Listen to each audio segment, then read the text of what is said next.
It's been a second. We're back today with a video that I don't think I've even announced yet. Basically, me and Tiffany read each other's favorite books. Technically, I read the whole series of her favorite book, and she read the singular book that I wanted her to read. But listen, it's okay. Listen, I didn't want it to be over. Okay. I'm not a procrastinator. You're imagining things. The book that I recommended that Tiffany read is... Red? Yeah, I'm grammar police now. Oh, the book that I recommended you read. That's not what you said. That's what I said. We will go back and watch this footage. That is not what she said. Okay, whatever. We will. I guess we will. Editing Tabitha? The book that I recommended that Tiffany read. Editing Tabitha, like, manipulates the situation so that she looks like she's right. The book that I recommended Tiffany read is Powerless. And the book that she recommended I read... The Cruel Prince. Now, I know what you're thinking. My poor, dearest book did not look like this when it was in my care. Somebody over here is just the destroyer of paperback books. Look at that cloud. Isn't that pretty? Don't distract from the topic. I'm going to be talking about The Cruel Prince and my thoughts because that's Tiffany's favorite book. And she's going to be talking about Powerless because that was my favorite book. Technically, also, Tiffany's not finished with it yet. She has like 2 more chapters left. And I read the whole trilogy, okay? We kind of vlogged our experience and our thoughts as we went along, but I thought it would be fun to just kind of check in at the end. I realized that I never actually introduced this concept at the beginning, so I'll probably use some of this video footage to kind of like introduce the topic in the beginning. And then we'll hop, I don't know how I'm gonna do it, honestly. We'll figure it out as we go. That's how I'm rolling.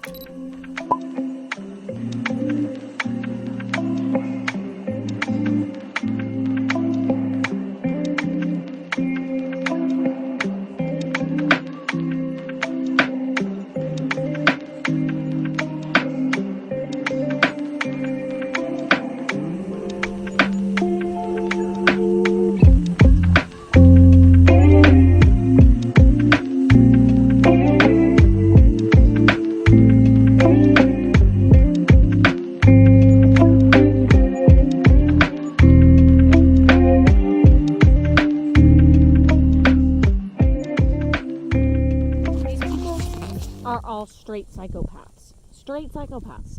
This dude, Dane, the next guy in line for the throne, wants her to stab her hand to prove her loyalty to him. Yep, red flag, red flag. Like, sir, no. No, I'm hippity hopping on the very first bus back to the real world, and frick all of y'all, and goodbye, and good riddance. Me and Tabitha have decided that we're going to read each other's favorite books. And the book I'm reading is called... The book I'm reading is called Powerless. It's basically set in this like fantasy... I'm getting dystopian vibes from it also. We have our main character, Payton, who is a thief. And then we have our other main character, whose name is Kai, and he's a prince of this country that they live in called Ilia. So basically what's happened so far is we've gotten our introduction to Payton. She's a thief, yada yada, the purge. And then we've gotten our introduction to Kai, who's a cheeky little fellow. So that's about it. I know for a fact that my hair looks like absolute garbage today. But me and Tiffany are outside reading for this little video where we're reading each other's favorite books. But guess what chapter I'm on? I'm on chapter... Let me look. I'm on chapter 18, and you want to guess what chapter she's on? Chapter 3. Because she has not been reading. No, I'm on chapter 4 now. Also, my pillow does not have a pillowcase because the pillowcase is on the line because it's a beautiful day. So, The Cruel Prince. We have Jude and her twin sister. Let me pretend I know how to speak. So, we have Jude and her twin sister Taryn. And they're these, like, human children that were kidnapped into fairyland by their mother's ex-husband. So at this point in the story, we're following Jude and Taryn, mainly Jude, as she tries to make a place for herself in Fairyland. And yeah, it's not going so well. Her peers literally hate her guts and try to kill her on a daily basis. I'm like, girl, I would just leave. I would be leaving. I'd be going back to the mortal world. Frick all of them fairies. They're all dumb. The cruel prince, I'm guessing, is this guy that's like her age, who is one of the fairy princes. He's like the youngest, or one of the youngest. I think he's like the 6th in line or whatever. Him and his little posse hate her guts and try to kill her on a daily basis. And she is just like antagonizing them for the fun of it. So she's like, I gotta prove myself. I gotta prove my point that I belong in Fairyland. does it really matter that much? Like, I would just be hippity hopping over on my little grass horse over to the real world, and I would be thriving there with my people. All that to say, that made absolutely no sense. There is this one dude in Carden's little posse that kind of likes her, or is acting like he likes her, but I don't trust him. His name is Locke.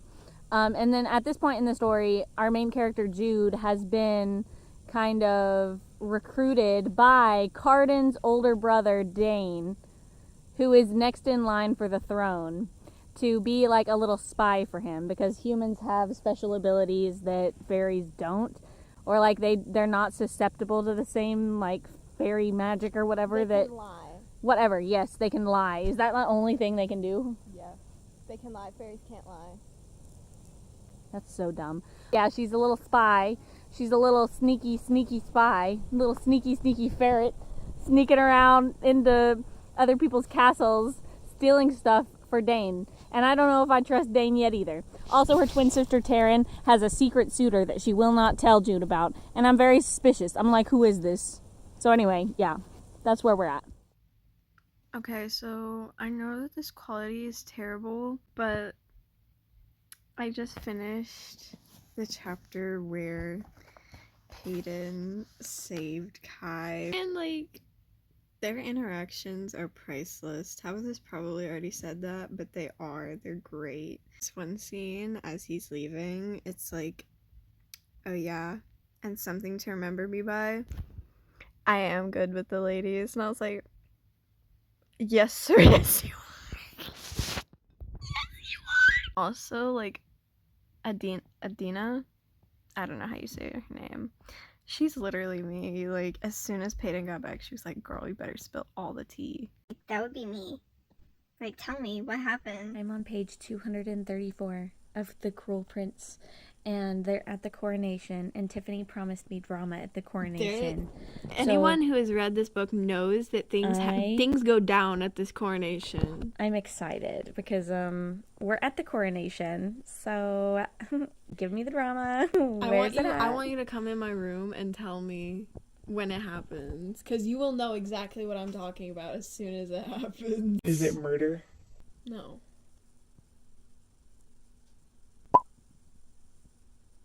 Okay, so I'm doing an update on where I am in the book. Hayden got chosen for the trials because the people all of a sudden love her because she saved the prince, aka Kai. So now she's like at the castle. Her and Kai have been like circling each other like vultures. And every time I read from their POVs, they're like, man, I really do appreciate being able to read from his point of view too. But yeah, so that's what's happening. I'm suspecting there's gonna be some kind of like love. Oh, turned into the sun. I'm sensing something between Kit and Peyton too. Maybe not so much Peyton, but definitely Kit. Like, he likes her. I feel like that's gonna cause a little bit of some conflict there because Kai obviously has feelings for her as well. Meanwhile, in The Cruel Prince, all I get to hear about Carden's POV is that she found his diary or some kind of letter that he wrote where he literally wrote her name down 198 times. The man is obsessed But low-key, I'm glad I don't have his POV. He's annoying. I can't wait for you to get to the Queen of Nothing, or the Cruel, or the Wicked King. Bold of you to assume. I'm kidding. You better! I'm kidding. You better! Have we met Blair yet? Yes, I don't like her. She's a booty hole. Mm-hmm. Or this guy named Ace.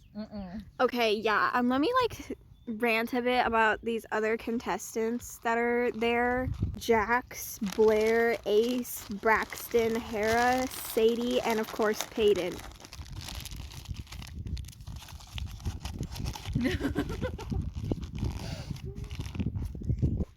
The disrespect. I love how this author got me to like Cardin by killing his entire family. I love that she had to go to those lengths to even get me to be like, Aw, that's sad for him. I don't like him as a character, mind you. I feel bad for him.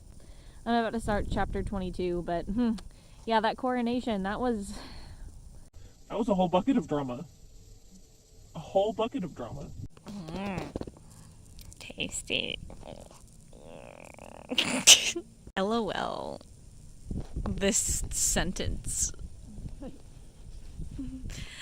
I hate you because I think of you often. It's disgusting, and I can't stop. Oh.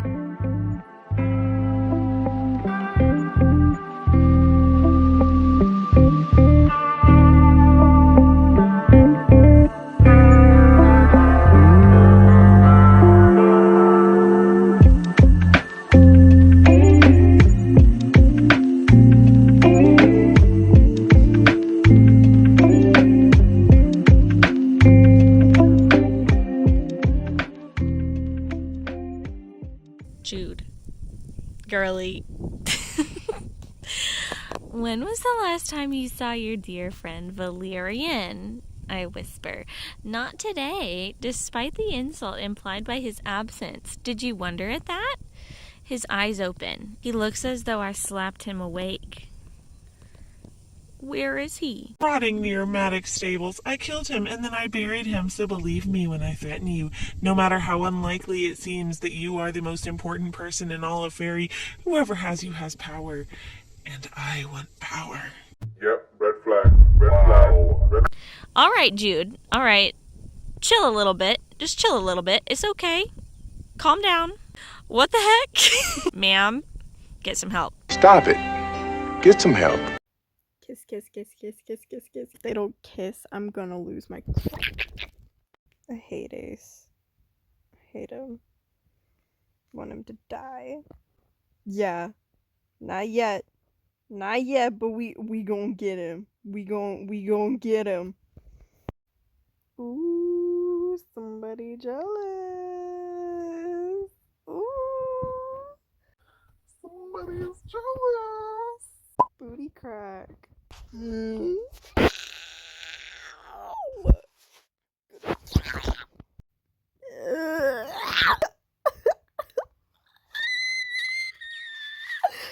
thought that chapter was good, but this one is on another level.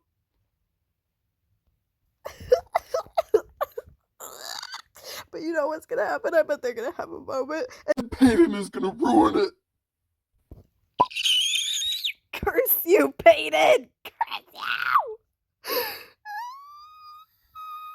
I'm pretty sure girl is having a panic attack over this guy. But like I would do though. Suspicion confirmed. It is a panic attack. Whenever Kai is confronted about questions with Peyton involving Peyton, it's just the I'm not drunk enough to talk about this right now. Okay, so I needed to do an update because I've not been doing them. Basically what happened after the dance, they get thrown into the trials. There's like this scene between her and Kai where she's got her bow drawn at him and she's like, I'm gonna kill you. then there's like this scene between them. Oh my gosh, I wanted them to kiss so bad. It literally could have happened right then. Okay, so Peyton like almost dies, right? Kai takes care of her because he loves her, and she's like, why are you doing this? And he's like, Well, I wouldn't want it to be too easy, you know. and she's like, Your butthole. and he's like, Yeah, I know. my rabbit is making noise. Please ignore that. They kill this girl, Sadie, and then there's like this announcement from the king that makes them all come to the same place because the trials are almost over and there needs to be some more bloodshed. Jax almost dies. I remember reading it and I was like, don't let him die. He's a cinnamon roll. I love him. Why? Just why? 2,000 years later. So the Cruel Prince. Do you want to start? So yeah, the Cruel Prince. Do you want to start? I can start. Okay. Okay, so when I first started reading this book, I had my doubts because Tabitha was like, it's so great and everything. And I was like, yeah, it's great. Look, I love Jude and Carden. They're my favorites. They're the best. So I was very skeptical of what she was saying about Kai and Peyton. I think it's safe to say that I was indeed impressed. I do love them very much. Do I love them as much as Jude and Carden? They might be equal, which is saying a lot, because I don't like a lot of characters in this way. Powerless is a book about this girl named Peyton, and she lives in kind of this futuristic fantasy dystopian society where there was this plague and it kind of wiped out a bunch of humanity, but at the same time it made them mutate and they have powers now, like all sorts of different powers and stuff. But basically the king, love him, he has lied to the population, saying that these people called ordinaries, which are people who don't have powers, are diseased and need to be eradicated for the health of society.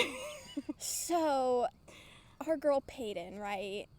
She's an ordinary, but she's been faking having psychic powers.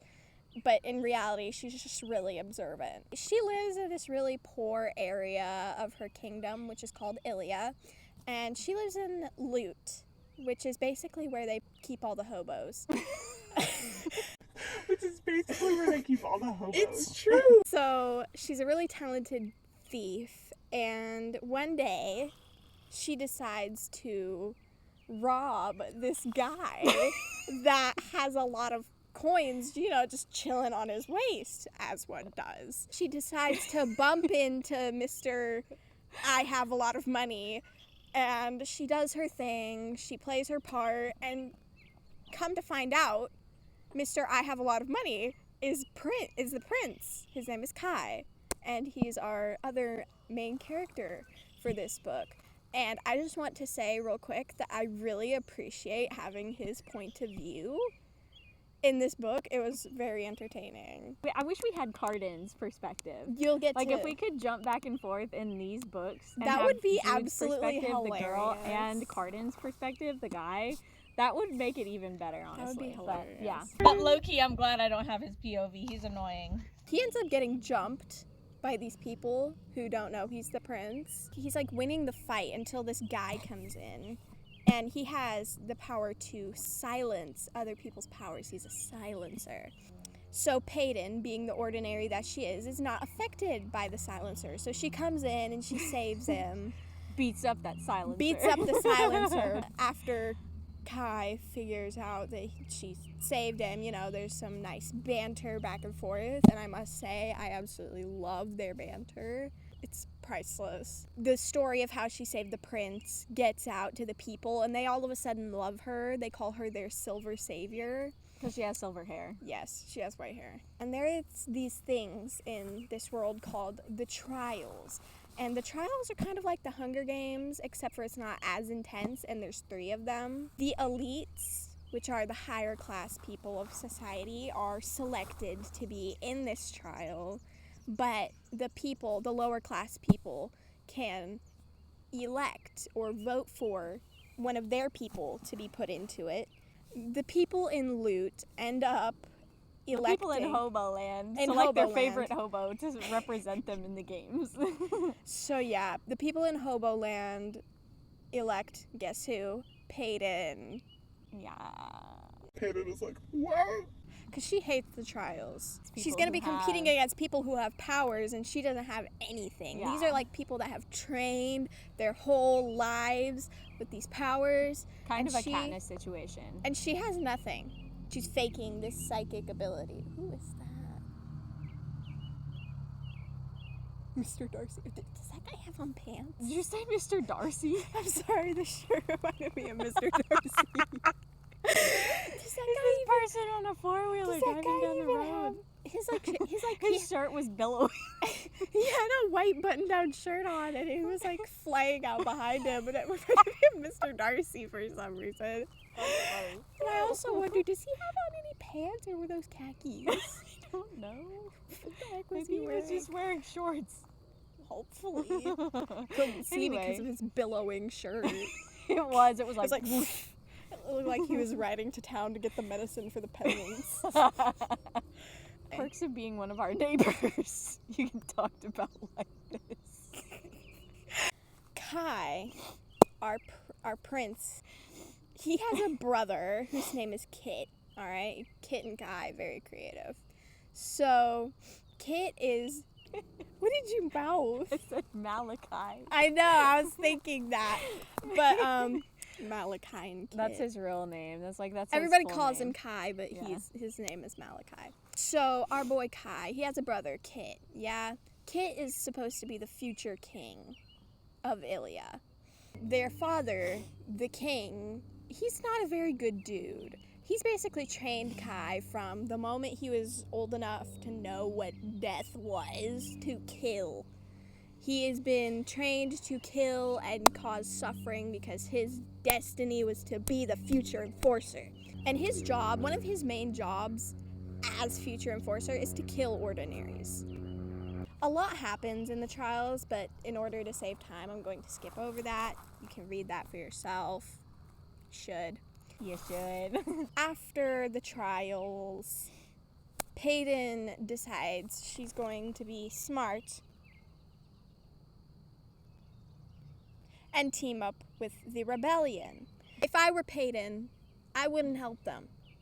I'd stay where I was because she had both Kit and Kai's ears. She could have literally molded the future to her wanting. But no, she had to be stupid and betray them. I'm sorry. I understand though. I understand too, but you're not going to save your people by helping them and enabling them to do bad things. They were trying to save themselves. From death. By killing the king and blowing everything up. Yeah. The rebellion comes in and they end up attacking the people, and it's just a whole mess. And right now she's battling with the king because he killed her father. If you know, you know. Also, Adina. She stopped right there. Also, Adina's death is absolutely. Adina is her friend. I was sad. It was very sad.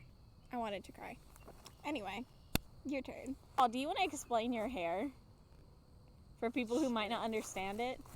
Also, for all you uncultured people that don't get the hair, it's Jude's hair. Read the book. She's a big fan of this book. I And am. honestly, I'm a big fan too, okay? Yes.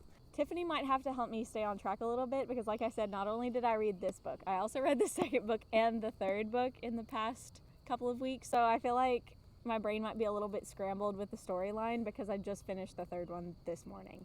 Anyway, with this one, like Tiffany, I was a little bit unsure what to expect when I went into it. And this is one of the most unique fantasy worlds that I have ever entered into in my life, honestly. This is a very uniquely built fantasy world. And I will say it does have a lot of magical, fantastical elements. There are these mythical creatures. There are things you can basically create a horse The out of ragwort ponies.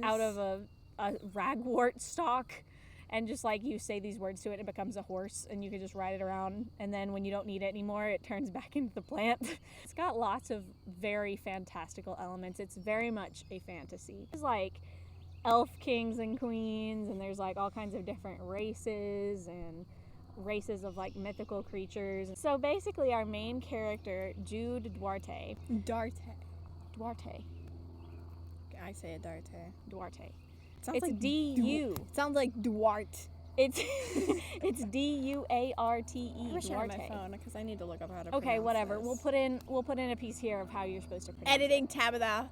Hi, this is Editing Tabitha, and I just want to say I'm very offended with the way that you just spoke to me. It's like 2 in the morning right now, and I look like a raccoon. Feel like one too. We are looking at how to pronounce this name. How do you say it?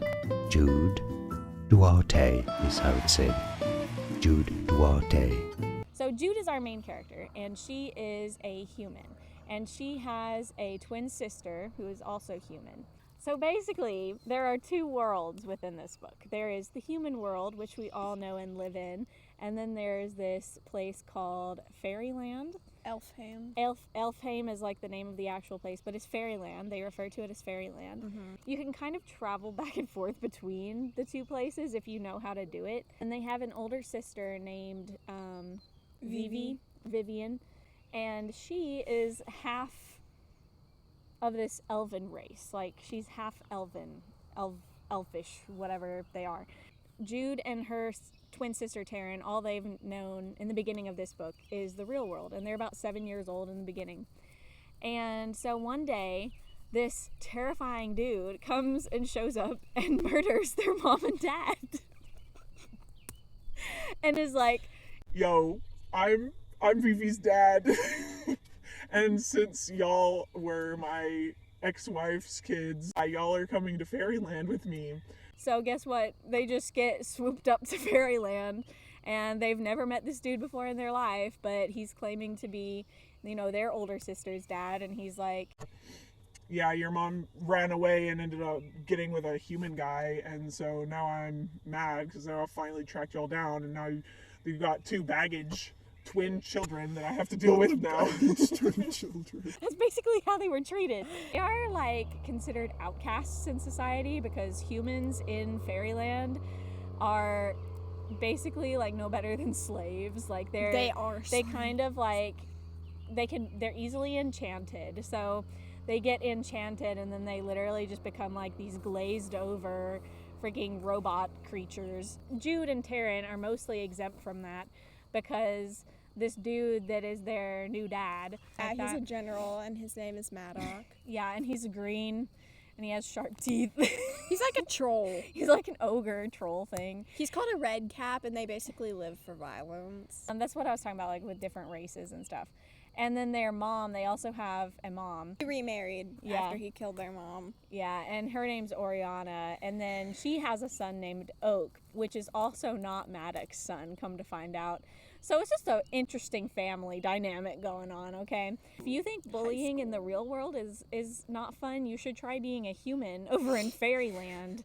Because literally there are so many different things that can happen to you as a human in Fairyland. Do not eat the fairy fruit, okay? Don't eat the fairy Don't fruit. eat the fairy fruit. fruit. She's actually in the same class with Royalty. the cruel prince, whose name is Cardin Greenbrier. And he's like the 6th child of this high king guy. In this book, I did not like Cardin very much because he's pretty cruel. He's mean for no reason, it seems. And you find out through the rest of the books that he's mean for a reason because he kind of like grew up with all of his siblings being very mean to him. His mom kind of cast him aside. He was literally like nursed by a cat when he was little because his mom did not care about him enough to actually like take care of him herself. So this was like a toddler that was left to fend for himself in the courts of high society, and nobody really cared about him. So anyway, he's got a tragic backstory like they all do. And Not like they all do. but Jude ends up developing like really thick skin. Like she's very tough. She can handle almost anything. She's also very, very conniving, and she kind of like gets this manipulative streak. But really, without that manipulative streak, I don't think that she would have survived. She wouldn't have survived. So she develops these very like conniving tendencies, and she's very cunning. And she's also raised by that warlord dude, and so he's always like teaching her different war tactics and like sword fighting very skills smart. and techniques, and she catches on to that kind of stuff really fast. So that's the type of character that she is. Her dad has a lot to play in this. I'm going to call him her dad, but it's not actually her dad. Understand, it's Maddox, which is like the guy that killed her real mom and dad. The High King, the guy with 6 kids, and Cardan is the youngest of his 6 kids. That guy dies. Then all of his kids are kind of at each other's throats because they're all nasty, manipulative, political freaks. And so they're all at each other's throats trying to get the throne. And there's 2 brothers in particular named Dane and Balakin. Those 2 in particular really want the throne for themselves. Through this crazy series of events, basically everyone gets killed except for Cardan. All of his siblings, his entire family. Yeah. This is very, very political. It's like fairy politics. If you like political drama, then this is the book for yeah. you. This is like fairy drama, politics, friggin' blood, knives, swords, everybody's fighting, war, everybody's stabbing each other in the back. It's great. Yeah, Cardan doesn't really want the throne. He does not care. He doesn't care about any part of it. And yeah, the only thing he cares about is getting drunk. Getting drunk and having parties all the time. That's really all he cares about.